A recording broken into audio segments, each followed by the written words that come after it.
It's Thursday, 11 o'clock. It's time for this week's Watch Drop.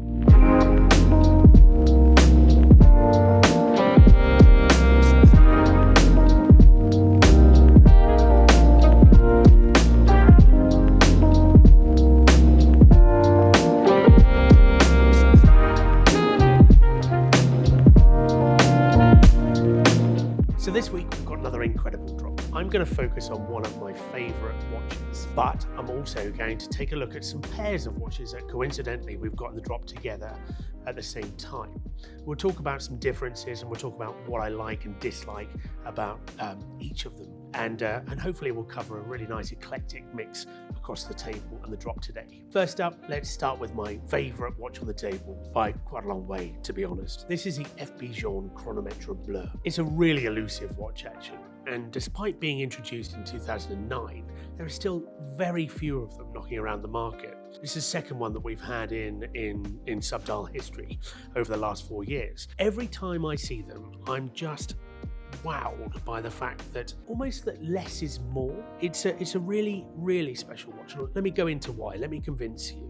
Firstly, the most standout point about this watch is the dial. It's a electric blue that's so reflective it makes it almost impossible to photograph well. But every different light, every different situation, environment that you're in gives a slightly different color to it. The dial supposedly has a failure rate of around 80%. So that means that in every 5 dials they're making, 4 of them get thrown in the bin. And I think that lends itself to the rarity of the piece.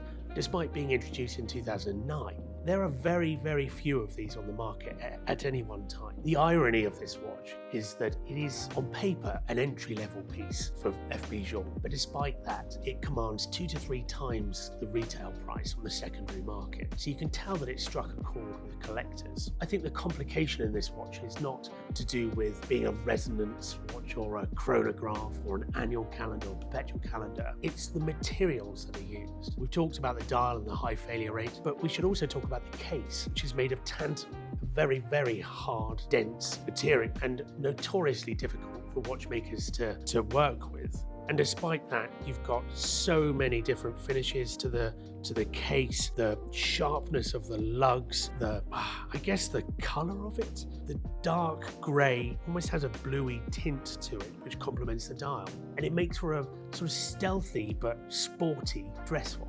It's very, very difficult to describe, and I hope I've done an okay job of it. But needless to say, it's absolutely one of my favourite watches of all time. I could wear it all year round and love it in all different seasons, in all different environments. It's a really special piece. So now I'm going to talk about a few pairs of watches that coincidentally we have on the table together today.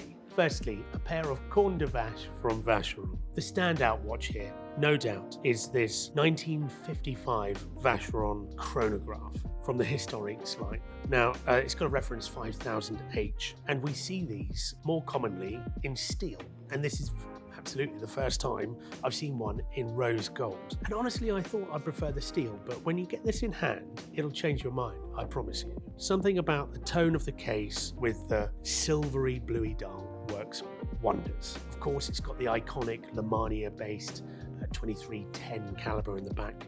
You've got that symmetry that we've talked about before on the dial, but the contrast between the blues and the golds just works so well. I adore this watch. Now, the pair that I'm going to talk about here is that we also have this early 2000s smaller case size Corne de Vache, which is in white gold. It's got applied Breguet numerals.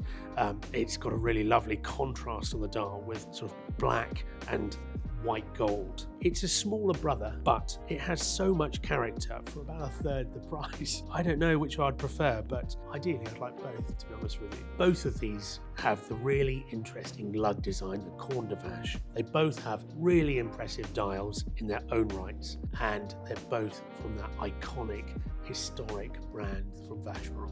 The next pair of watches I'm going to move on to is another pair from Vacheron. Here we have a traditional open-worked complete calendar, together paired with a malt open-worked. Now, the pairing here is quite obviously skeletonization, and I don't know whether there are many brands that can match Vacheron for their ability to have a legible watch, but also have that sort of intricacy of a skeletonized movement. The complete calendar has such a degree of different finishes that are used so intelligently. The hands have their Dauphine, but they have a very reflective surface that, despite being the same material as the indices and some of the movement behind, still really stand out and brought straight to the front of the watch. The date discs behind are made from sapphire, so you can see the movement behind in the same way that you get with a Lacquer Lumen, for example.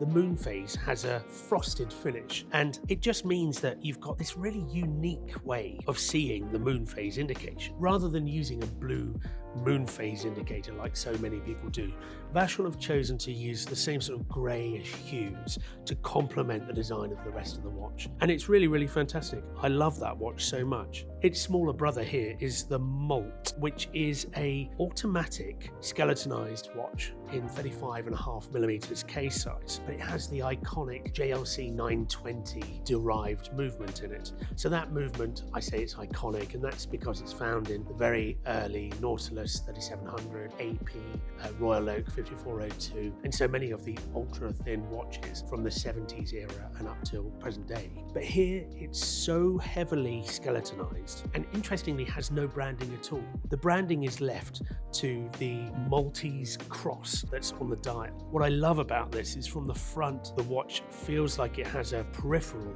rotor, but actually that's just the skeletonization being super clever. And if you turn it over, it's a really, really open-worked designed rotor with a yellow gold outer ring, with the blued hands sitting again above the silvered white gold movement. Still is highly legible, but you could look at that movement all day long. Really, really clever design from Vacheron. The next pair I'm going to talk about is a genta adjacent duo from Rolex and AP.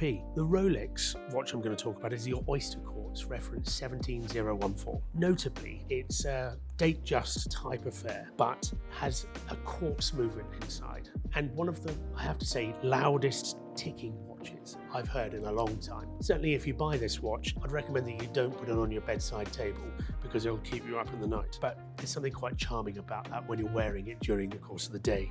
As a pair, I thought I'd choose to talk about this Royal Oak 6009, which is a rectangular take on the traditional octagonal Royal Oak design from Audemars Piguet. This is a bit of a neo-vintage gem. What I love about this particular example is that it's seemingly completely unpolished. It is sharp, it is rigid, I mean, with very little patina on the dial as well. It's a really well looked after watch and a testament to the owner. When you compare these two watches together, you can see two similar form factors. You've got the very straight edge of the case. You've got the integrated bracelet design. Obviously they are steel, and you've got the very faceted bracelets which capture the light brilliantly well. But where these watches differ, I think, is that the Rolex feels substantial. It's a thicker case, it's got a wider bracelet, and you're very much reminded that you're wearing quite a substantial watch throughout the day. Whereas the AP has taken the ultra thin design approach. It is less than 6mm thick, and the bracelet has, I would say, quite an extreme taper, going down to 12mm at the clasp, but it really doesn't wear like that. I've owned this watch in the past, and the one takeaway that I have from owning it for a year or so is just how comfortable it is. It's a really interesting approach, and one that is subtly different to all the other Royal Oaks you see on the market, and has that level of interest as a result. Now, the next and final pair that I'm going to talk about today are these two Patek Nautilus. Nautili? On my right, we've got a reference 5726, and on my left, we've got a reference 5711. The reason I'm talking about these two, because we've seen several Nautilus examples over the weeks. These two have the bright white flat dial with the blackened indices, and they have that contrast that you really don't get from the blue fume dial that's more synonymous with the Nautilus design. For that reason, I think that they feel much more sporty than the blue dial variants. The blue dial is one of those ones that I think you could dress into a more dressy sort of outfit, whereas these really do feel like something that you would go to play, I don't know, football or go running in, whatever, if you're so inclined. But the legibility and that sort of bright contrast just makes it feel more tool-like. When I compare these two watches together, the first thing that jumps out is obviously the complications in the 5726, which is an annual calendar complication, make the watch feel much thicker, more substantial, whereas the 5711, as we all know, is a beautifully thin design, which just slides under your cuff. Of the two of them, I guess I still prefer the 5711, but the 5726 is a more enticing price point, I think. And you get that complication, which I like. It's a really useful complication. Both of them have the genta-inspired case design, of course, and the polished and brushed combination on the bracelets. But I think on balance, the 5711 is the one that I would take home, purely because of its simplicity, the fact that it's a sports watch, so you sort of need less complications if you're taking it out and using it as a tool watch. I like the thinness, I like the balance of the watch slightly more, but they're both absolutely wonderful and I would happily take either. Just to close off this week's drop, this Cartier Santos Dumont, which was released a couple of years ago, really caught the collector world by storm. It's a watch that was part of a family of watches that were brought out from this model line, each in different metals. So the steel had a black lacquer case, the platinum had a red lacquer, and this example was rose gold with a cream lacquer inlay. For whatever reason, collectors all gravitated towards this design over the others, and it's a watch that commands quite a lot more than even the platinum example, which you'd expect to be the other way around. It has a olive green strap, which is amazing, perfect contrast with the cream, and you have a thinness that's synonymous with the Santos Dumont. It's a brilliant dress watch for that reason. It feels substantial, but it's comfortable. I don't know of another watch other than those from Cartier that have a lacquer inlay like this. It's really, really special, and I'm sure will go particularly.